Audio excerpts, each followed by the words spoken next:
Hello and welcome to the ReConnect podcast, a weekly show sponsored by Anasazi Foundation and powered by Sturry. I'm your host, Ganel-Lyn, and the purpose of this podcast is to help you improve your life by strengthening your most important relationships and connecting to your truest self.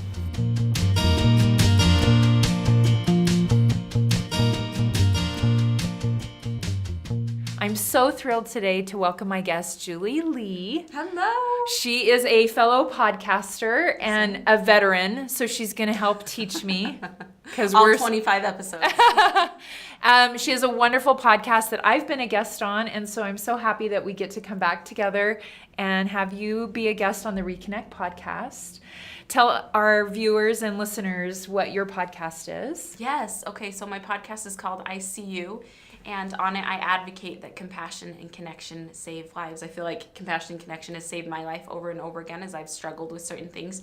And we talk about different aspects of that in different life experiences and perspectives. And the title of your podcast came from the concept of realizing that when we see each other, that is connection. So how would you define I see you? I see you. What would you say is a moment in practical terms where our listeners could understand what seeing someone would feel like or look like? Yeah, so I have a really good friend actually that is kind of the inspiration for that title, and she and I actually met because we go to the same therapist, and she gave this to me for my birthday a little while ago. And sometimes me and her will even just shoot each other a text and say like, hey, this just happened at the store and it triggered a lot of negative emotions for me. And we'll even just text back and say, girl, I see you. I see you. I'm present with you. You're Love there. it. You're alive. Yeah. I'm aware of you. And so much in our world is not that, right? No. We're half texting, calling, driving, kind of listening to our kids, halfway listening to our spouse, watching a YouTube video while we're doing the dishes, right? And so I love that that's one of your big whys because it does save lives. So thank you for having authenticity in everything that you're doing on your podcast and bringing that to the ReConnect podcast. We talked a little before in the prep for this today. We have some similar history, and we've prayed before. This podcast has faith as part of it, non-denominationally speaking, but we prayed before because we want to be really respectful in the conversation that we're having today.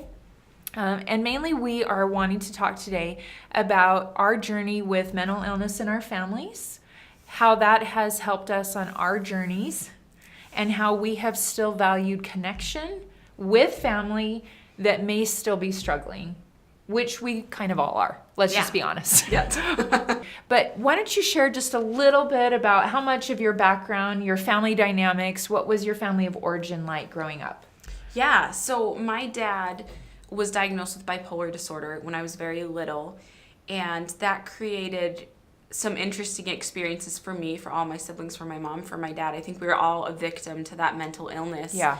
And it's a complicated one. It's a complicated one. Yeah, it really is. And everybody did their absolute best with the situation they had. It created a lot of trauma for me that I had to work out as an adult. A lot of fear for me as a child. I felt very responsible for my parents, for their well-being, for their struggles. And it's not like they ever sat down and said, you are responsible for this. No, I think it's natural as a child. Yeah. You love Where your are you parents. at in the family lineup? I'm number 6 of 7. Okay. So me and my mom were actually just talking about this the other day, that I think when things really were at their worst and started, I was probably about 4 or 5 years old. Interesting. So developmental years, which has been interesting as me and my siblings all have different perspective on things. In some ways, I seem to have struggled the most in a really organic internal way, if that makes sense. And in that you internalized what you were feeling as instability, and so you internalized that instability into your own self-awareness or identity or role in the family. What do you mean by that? Yeah, maybe. I guess the way I would explain it is that I never saw my dad before he got sick, whereas my older siblings did. So that was reality for me. Yeah, because I'm the oldest in my family, and my younger siblings were saying goodbye to me as I went to college. right? And so their memories, we joke in our family, my one sister always says, I have no memories of you, right? Yeah. And so their experience was very different. I remember some different trauma and instability, and they remember some things improving and some things still being hard. So, okay, so you kind of internalized it, but in a different way, because you didn't have anything to pull from what it was like before. That's what you're saying. Yes. Yeah. Your what I foundation. saw, that was normal. Okay. And when it was hard, I felt a lot of shame and guilt for feeling disappointed feelings. Because I knew that my parents were struggling so much. I was very aware of that since I was a very little child, despite their best efforts to, my mom worked so hard to keep things as normal. And my dad, oh man, he fought to stay here bad. And they did their absolute best. Part of living in life is hard things happen sometimes. Yeah. And I think that's the overlying tone of this podcast that I want to keep reiterating, is that everyone's doing the best they can with what situations they brought into a family or into a relationship or into the world. And then you throw people together, and then their stuff bumps up against other people's stuff. But I love you because I know that you and I both share a feeling of respect and honor, but also a desire to be really honest about what actually happened for our reality and how we saw it, so we could move past it. That's our why. It's not to be in victim and say, my parents were just so dysfunctional and we're blaming everything on them. But I think especially as a child, you probably didn't have someone giving you permission, I hear you saying. Exactly. For the feelings of, wait, I don't feel safe, I don't feel cared for, I don't feel stability, and I'm not okay with that. But wait a minute, my caregiver, we're wired to protect our caregiver, right? So you wanted to think the best of your dad. So what would be an example of a hard day? What would be a hard encounter with your dad, or how did bipolar show up in your family? That's a really good question. I think if you haven't struggled with anxiety, depression, bipolar, multiple, whatever, it's really hard as living with someone that struggles with that to understand it and to still feel like you're valued and loved when they're not around. Mm-hmm. A really hard day would look like, me being aware that, my dad was suicidal at points, and me being aware that happened, and he's late coming home, and that's really scary. And that can happen even if you don't have bipolar, but like you said, bipolar is really different case by case. For my dad, and I think he would say the same thing if he were here, he struggled much more with the depression than the mania as much. Okay. Not that the mania wasn't there at times, and he it was a different time. The medication was not as good. And that's something that I still have to work out through the grace of God, while medication is so stinking good now. And he didn't have that then. Yeah. The tools that we have available now, the awareness wasn't available. No. So, and for those that are joining us, we're talking about this journey through growing up in a family with mental illness, and then really creating connection to ourselves through some healing and honesty about it, but staying in a connective place with those family members. I think bipolar is, the highs for some is shopping, it's cleaning, it's anger, right? And then the depression brings crying and anger and suicidal. And when you're a child trying to guess that, where are we at today? I can relate. I remember coming home and thinking that I always had to read the temperature to know. And so even as you were talking, I was feeling like we were both having some of the visceral responses in your body that you have, that it's a little PTSD. It's a little bit like, ideally every child on the planet has a perfect parent. Well, that would be 0 kids, because none of us have perfect parents. And I remember thinking the day I became a parent, I forgive my parents for everything. Everything! Because I was determined, like, I am not going to make anything. My kids aren't going to feel unsafe, uncertain. They're not going to wonder if I'm stable. That's been a big thing for me. How did it manifest to you as you left home and you decided after living through a lot of those kinds of days, what were you going to do?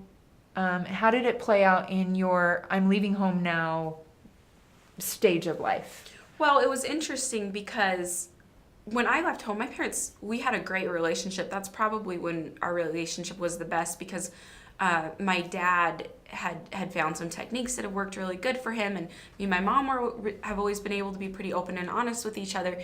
And so I left and I got married pretty early on, and it was in the beginning of my 20s that I encountered a very traumatic situation that for the first time, but let me scale back just a little. I was determined, however, that had been such an incredibly excruciating hard trial for my parents, for their marriage, for my dad, for my mom, in different ways, for all of us, that I was determined that I was grateful for it in my mind then, but I would not be able to marry someone that struggled with that. That would not be something that manifests itself in my home ever again.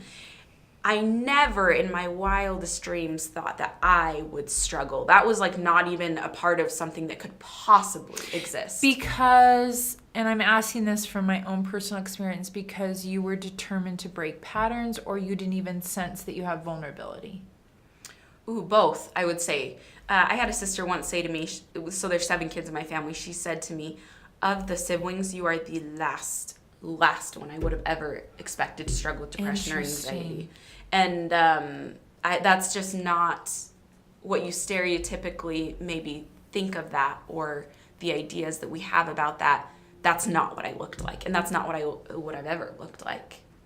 Yeah, which I think is a really important point, because I think when we see Hollywood movie stars that have, I just read an article of someone else that's admitted, I think it was Mike Wallace, that he at Sundance right now, Sundance is happening in Utah right now, that there's a documentary about knowing Mike, I think that's what it's called, and he admits to severe depression and struggle with some suicidal ideation and things like that. And I think we get in our minds what we think mental illness looks like, how it plays out, and so you're saying you didn't fit into that mold. No. Yeah. And you had stayed connected in some way to your parents already. So when the trauma happened in your 20s and you were determined to not marry anyone that struggled because you had seen it play out and you knew how hard that was, did you come to a place because of that perfect storm that you felt like you had to disconnect from your family for a while? Yes. Okay. And it started out where when I first started struggling, I got closer to my family. I got closer to my parents, and because I knew that they could identify. Yes. But that was probably the worst thing I could have done. Yeah. It becomes a codependency? Is that what? Well, I came in and I had one sample pool for what depression looked like.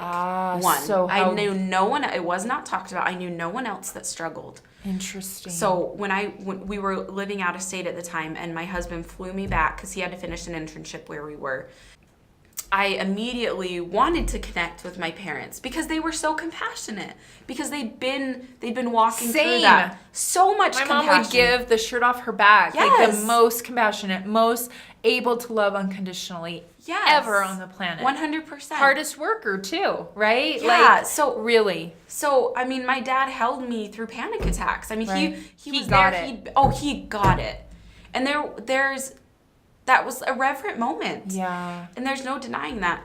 But I, however, completely realized what I saw, that is my life now. And my life is over. My life is over because that is never something that I even would have allowed to enter my mind as being a fear to have. That anything similar to that will happen to me because I will make it not happen to me. Okay. And if that makes sense. Oh, girlfriend. Honey. Everything in my life was about how perfect could I be to take away any vulnerability and any risk factor for myself, for my kids, for my family, right? Mm-hmm. And so when you came to that moment, what you're saying is, as nurturing and supportive as they were, it was a skewed perspective because you thought, well, now I'm on the same track. Yep. And that was going to be it. What was a turning point for you how bad did it get for you, and how comfortable are you sharing on that? To where you said, wait, there are other ways my life can look and other lessons I can learn from this same struggle. So it's been years of we're going to get on medication. Oh, we're going to get off because we don't want to be dependent on medication because that's not us. That's not the mold that we fit into. I would say a big turning point for me, 2 of them. One was when I finally got into a therapist that specialized in childhood trauma. Because up until then, I'd go to counselors and we'd kind of put a Band-Aid on it, but we'd always talk about the traumatic event that happened in my student teaching. And I'd be like, yeah, I'm okay with that. We never dug into the roots. Oh, you don't know how to cope with negative emotion. Oh, that's never something that you're not okay with feeling negative things because that's very scary for you. Because as a kid, when you worry about your dad and the things that could happen. The foundational safety. When you're very worried about your mom because holy crap, she's got 7 kids and she is trying so hard to be supportive of her husband who is sick. You don't complain. You don't acknowledge disappointment. Everything no. down. And you try to be happy. I remember crawling into bed with my dad and watching scary movies. And scary movies are scary as a kid. But I knew he loved scary movies. And I thought I could make him happy by doing that. And that's not his fault. Yeah. But it was me trying to take on that. It's the truth of me trying to take on that responsibility and fix things. So, oh my gosh, I just got off our question. Where am I going? No, you're talking about how what tools helped you start to see, or what experience helped you to see that you get to have a different version of this. So get into childhood trauma therapist. And I remember her finally a couple appointments in saying, can you just talk to me and not after every single sentence you say, but I love my parents so much. They are the best people. Well, and even in doing this podcast, right? We're both coming from that perspective of, my mom knows I've written about her and talked about her and she's pretty open about it too. But we don't want anyone to feel like we're making their road harder by talking about our road. I also validate that feeling of, especially with a caregiver, for preservation, you do get in bed and watch a scary movie. You do take on roles that maybe are not appropriate for a child. You do those things. I have a friend that's a therapist that has said to me, all those patterns of trying to predict how everyone's feeling and be perfect for everyone, that allowed you to stay bonded to your caregiver and preserve your life, basically. But now, as a 48-year-old woman, that's not serving me anymore. So I have to challenge that. So you were at this place where you finally had a therapist that was putting some words around, giving me vocabulary, the root, and allowing me. It's okay for you to be angry in here. It's actually okay for you to be angry at God. It's all cool. Which I'm glad you brought up God. That was going to be my next question. Where did he play into all of this for you? Oh, my heavens. Because for those that are listening, you may call it higher power, you may call it creator, you may call it God. On this podcast, it's going to be God. Where was God for you? Was it complicated because it's a father figure? I'm assuming, because I know you behind the scenes, that you define it as a male father figure, right? Yes. Which is complicated when your earthly father, your mortal father experience doesn't feel predictable and safe. Yeah. The one thing that I can connect is I feel like my father has loved me very much. And so for that, I am able to see that in God. Identify that of maybe what that's like with God. But God, we have had a tricky relationship. Isn't it great that God is fine with it? I always say he's fine. He's so fine. He can handle anything. I tell people when I speak or I consult with people, I always say he's not offended. He's not panicked. He's like already knows. He's like, hey, thanks for being real. Yeah, he so doesn't parent from a shame perspective, so he's fine. He's fine with what normally we watch. Like I have a young single adult child. I have a 21-year-old son. Yeah. Your kids are younger. Yeah. He's in the process of the push away. And we push God away often and then circle back for reconnection, right? And so he was fine with that. Did you feel, looking back or during, that he was guiding this process for you? Was it after the fact or during? Could you know that he was there, or did you feel abandoned by him?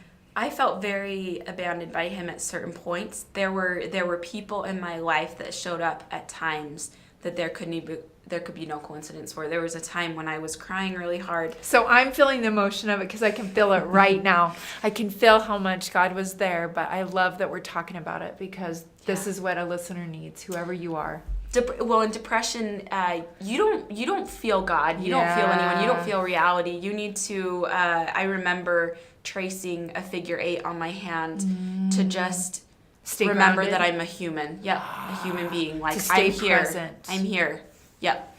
And so, but there was a time. Because the depression and anxiety is a wall to the faith and the love, right? It's an alternate reality. It's is. the upside down from Stranger Things, where so people are telling you God is here or this is faith, and I'm like, okay, I'll will you tell me in 5 more yes. seconds, yes. please? Yeah. Yes. And so, did you have children yet? Sorry to. Okay, so in the beginning, no. The last bout that was the absolute worst it's gotten, which was the summer of 2017. So had recently. 2 kids. Oh yeah, honey. Wow. It's okay though. I love you. I love you. Thank you Man. for seeing me. Thank you for seeing you. Man, You see me. I totally do. I mean, like time frame. I have people say all It'll the time be about 2 my years sister's in suicide. August, probably when I feel like I started to like be me again. People often go, "What? She committed suicide in the last 5 years?" And I'm like, "Oh yeah." Yeah. And I'm like, "What? Oh, we thought it was like." Do you need me to bring you dinner tonight? 12 years ago, and I'm like, no, this is like. So I'm just honoring and seeing where the work you're at in 2019 is brilliant. It's Thank you. Brilliant. So you're saying the trauma happened, no kids, but yeah, when it started started in 20 nope. Wait for it. 2012. Beginning of 2012. Years of we're fine, we're gonna get off medicine, we fall again, we're fine, we get off medicine, we're fine for a while, we take, like just years of that. It was not until that summer of started in April of 2017 where rock bottom that summer. Rock bottom. What did rock bottom look like? Rock bottom was, it was about 4 months of severe depression and anxiety. So not getting out of bed, not showering? No, we get out of bed. The anxiety hit, so I'm not someone that, because that is what it looked like for my dad more, was the laying in the bed. Right, which is why I'm bringing it up. I watched that. Yeah, I will not do that. I will not do that. So you're an overfunctioner in your depression? My therapist would agree with that, yeah. Get up. We didn't talk before this. I'm bawling doing my dishes. I'm bawling. I'm going and I have a panic attack in the room and then I come out. I'm like, hi kids, let's play a game. Let's do, because they will not see it. They will not be affected by that. And so, but there was a day. Do you know what listeners are being so blessed by this? Because I know there's a mom in her kitchen right now. And she's okay. And she's sitting, and she's thinking no one knows how crazy because church on Sunday I'm fine. It looks like I'm fine, but I'm not fine. You're not fine. You're doing your practices. You're going to the PTA. You're going to the soccer game. You're going to therapy even if you still are not fine. Walmart knows when I'm not doing good because I'm always in my pajamas. FYI. When you see me in the produce section, she's not having a great day today, is she? Maybe send a prayer out for Ganel-Lyn. Yeah. But there was a moment where God made himself known to me. I was in my kitchen, writing in my journal, doing my writing, bawling my eyes out, but quiet because you had gained some skills. You had gained the tools of therapy. Been to therapy for journaling, years. Exercise. Trying to find an antidepressant that's going to help me because we're finally to a point where I have a therapist say to me, honey, I am not a pill pusher. I'm actually really an advocate of trying to find the roots of problems and things. But I have seen you do more than I've ever seen someone do and do and do and do in this many months and see such little success. You are a special case. I think you are someone that needs medicine. I love that. And that was hard and also incredibly relieving to give up that control. Because it's the tool in the toolbox, right? Mm-hmm. Your therapist saw, you're going to do the work, but I always say Crucial Conversations talks about this. I'm going to a training tomorrow on Friday. I love it. It's motivation and ability. Yeah. And so your motivation was high, but medication with that motivation allows you to have ability. Oh, superpower. Yep. Yeah. But without it, we're down in the basement. Weeds every day. And I had people in my life show up in ways that are crazy and out of their personality and things happen, and I did start having medicine help. Medicine does not fix everything. We all know that. But all of a sudden, I was starting to work. To get some traction. It's like you're not falling through the basement anymore. All of a sudden you like fall on your face. Yeah. Sorry for the mic. You fall on your face, but you're like, oh, I'm still on the main level. Got it. I can pick up from a bad week. Yeah. And then when the therapist says, invitation, try this week, you're like, okay, I can try that. I can try that. And have hope that maybe actually something will happen. Yeah, I love that.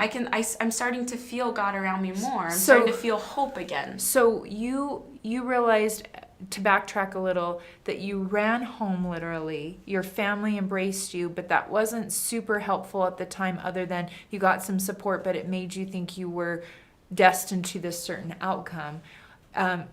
Did you then pull away? Oh, we didn't get to that, yeah. Right? So that time, so we were going through a lot. My dad went a completely different way from our faith journey that we always grew up with, and that was a little confusing for me. My parents got a divorce. A lot of just messy, hard things happened. And then I had 2 sisters diagnosed with breast cancer. Just a lot of things were going on. And I had gotten off my antidepressant. I hit rock bottom. And I decided that I needed complete space because everything was so triggering that was coming in. And so, I did go to my parents. So a healthy boundary. Yep. And I'd had boundaries before. Okay. About we can't talk about these things because it's so triggering for me. But I finally went to my parents and I said, I love you. I have a lot of anger I'm working through right now. And I need 6 months right now. I love that, Julie, because for those that are listening, that's a really scary thing to say to a person you care about. This is my boundary. And that you've never talked openly about these things before and we're always worried it would break them. Yeah.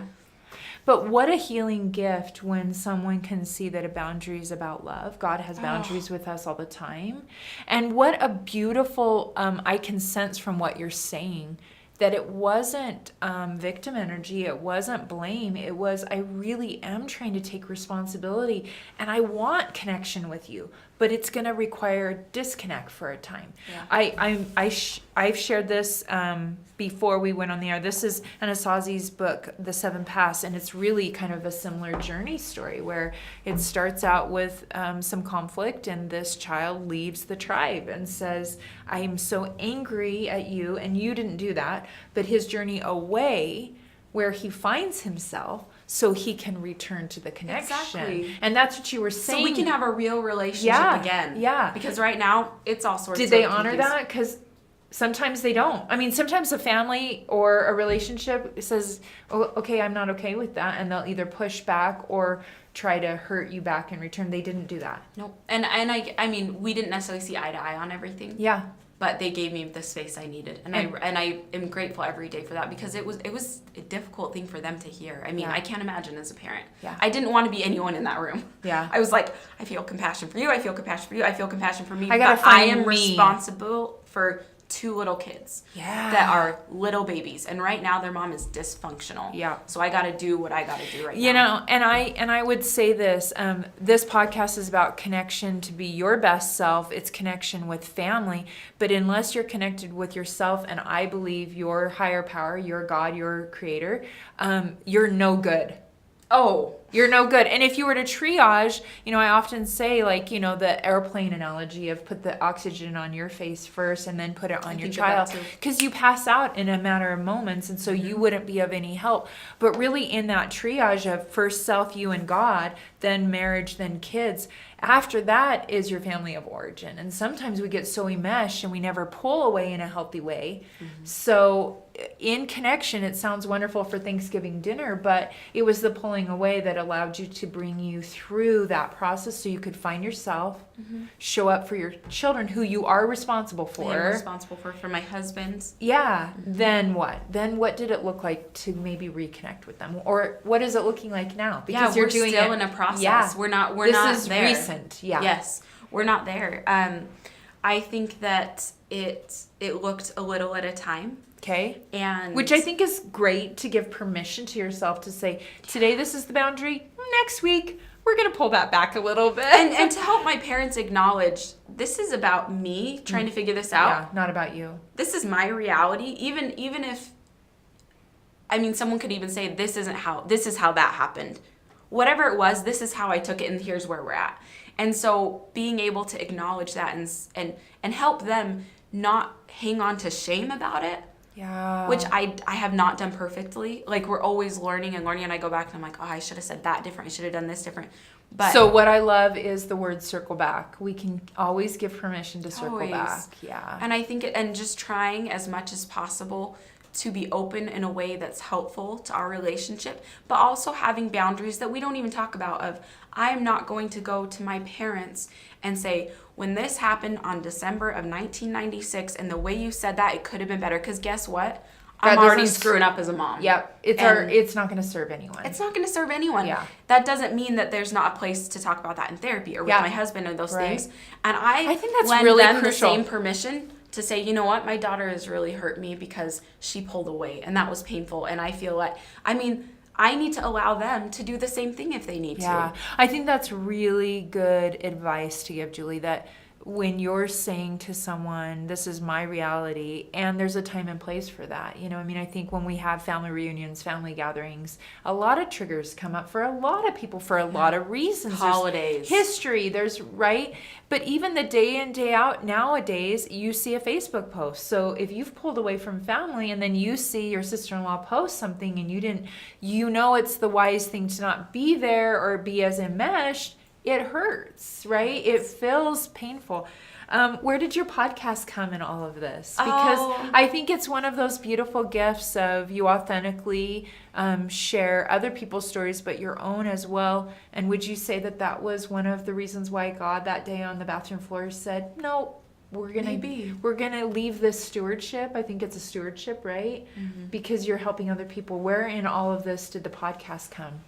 Oh, it was a little bit of time.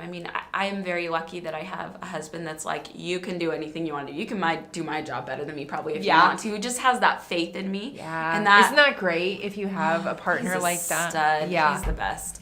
And so that was definitely helpful to have that support as I tried to work through. I had written a children's book in college, long story, but it was something that kind of came about because he gave me a birthday gift and he had it illustrated by an animator, a good friend of ours. And then that kind of turned into, hey, other people want this book. And hey, this book actually really teaches self-acceptance, which is funny because when I wrote it, I did not have that in mind. And just the other day, I realized I read it and I was like, this story is about me. Wow. This story is about me. And I've never realized. I have gone to schools. I've presented about it. I've talked about self-acceptance. I have done this. And just the other day, it was like, I wrote this story about me before I ever struggled. Gives chills. And my husband has always felt like there's something about that story that he has wanted to keep bringing back to my mind. Like an anchor. It was like an anchor. Like, you got to do something. This is cool. You got to do that. Look how cool this is, So unashamed, proud of me about it. And I just thought, it's not that big of a deal. Shout out to my Rob. He's the same. Robs. Maybe Rob, CPA Robs. CPA Robs are the best. Single women out there, find a CPA Rob. You won't regret it. You won't regret it. So from that. So that started, I started talking more, doing more public speaking. And I realized I used to teach second grade, so I automatically went, more towards the younger group. But as I shared my story more in adult settings, I realized this is kind of my jam. This is my jam. I loved the other, and I still love to do the other when I have opportunities. Same. But my jam is being able to talk freely and openly and in a very raw way. And I saw how that was affecting other people. And I had enough people come to me and say, you need to do something. And I don't know what it is, but I need to tell you need to do something. I had a lady in Park City owning a gift shop that said to me, you are going to do something amazing in the next 5 years and you need to do it. And I don't know what it is, but I need you to know that. Total stranger. Total stranger. And in that moment, I was just like, okay, I got it.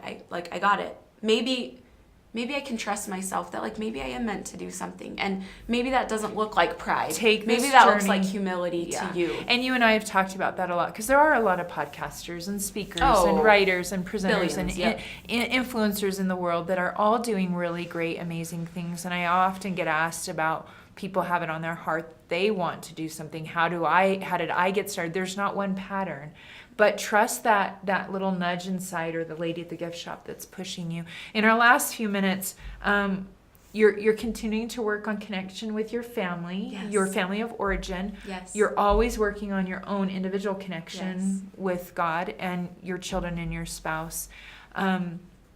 Where can people find you, and what would be the biggest takeaway you would give to someone that is listening and they're on the bathroom floor today? They are feeling the cold tile. They've prayed to God, right?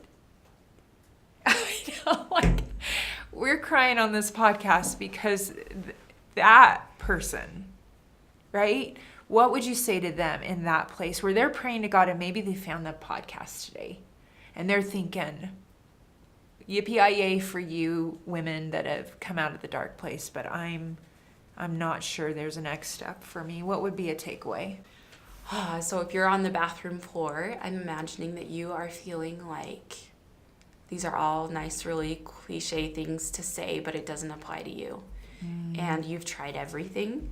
And I would say to you that I believe and know with all my heart that there is a next step for you, and that, as Ganel-Lyn, I've heard you say this many times and I'm going to steal it, that nobody is extra, and that staying in your body will be something you never ever regret, no matter what kind of fight you have to do to get there. And that reach out to somebody, because God, your higher power, whatever, he will make things happen that you couldn't imagine or believe. And I love that. It's true, and it's annoying to hear sometimes. Yeah. And it's It okay. feels so It's dark. okay to feel annoyed at me Yeah. right now. It's okay to feel annoyed by this message because it sounds like a load of crap to you. Yeah. But at the end of the day, facts are facts, and it's a fact, and it's true. And if you are willing to put in that time and that work and that complete stay. submission and stay, you'll never regret it. Yeah. And we need you. Yeah. We need you. There are miracles coming that you can't possibly understand or see because of the dark place you're at. So if you can hear our voice, what you're saying is, please stay. One of the mighty miracles that came from your dark places is your beautiful family and your connection with your extended family and your podcast. So where can people find you? You can find me. My podcast is called I See You, so ISEEYOU. It's on Apple, it's on Twitter, it's on, I hope, everywhere. Podcast addicts. I've tried. We've tried everything. Tried to get around. You can also, my website is a great place you can find out even more about me. So it's www.icupodcast.com. And there are ways there that you can support the podcast. There are ways that you can connect with me. But the podcast it's free. It's very raw. It's very real. If you hated everything I said today, you probably don't want to listen to my podcast. That's what I'm trying to say. But what I can promise you is that it is real. And if you're looking for someone to talk about real life and listening to hear about other people's experiences from their own real point of view, and you're looking for something that's not cookie cutter, that's a place I want you to be. ICUpodcast.com. Yep. And that's because you have found that truth, that authenticity is the greatest chance for healing and connection. It's saving lives. I get messages every day. That is why. And that's my why too. And it's why I've loved you from the moment we've connected, because we share a similar way that we don't have time to beat around the bush and not talk about the real stuff, because lives are at stake. Thank you for your efforts to create connection in the universe. Thank you for joining us today on the ReConnect podcast. Thank you, Sturry and Anasazi, for making this podcast happen. And please find my friend Julie Lee. You won't be disappointed. Thank you for listening to the ReConnect podcast, sponsored by Anasazi Foundation. Anasazi Foundation is a wilderness therapy program for at-risk youth, and our mission is to help strengthen families. To learn more about us, please visit anasazi.org. And if you like this show, please be sure to hit the subscribe button and leave us a review. Thank you again.